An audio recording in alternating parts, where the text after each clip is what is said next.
me sorprende la alborada.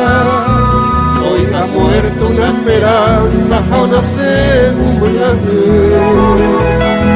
Estoy solo, estoy triste, llena de pesar el alma.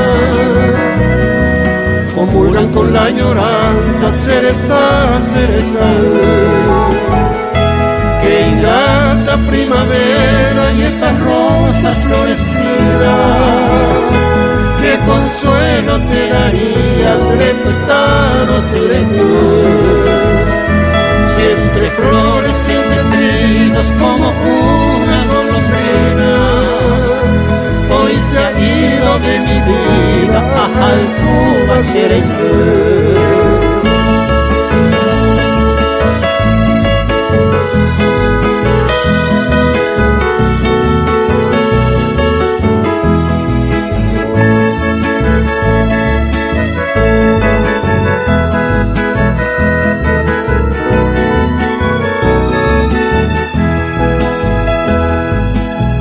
Adiós de sus labios, ni una triste despedida que imprimiera las delicias en un triste tesal.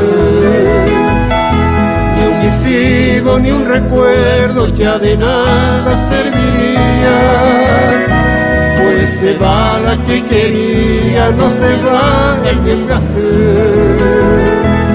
Adiós niña de mi ensueño, que del cielo te bendiga. No se aparten de tu vida, oh Ajamarangatu. Los instantes venturosos pasan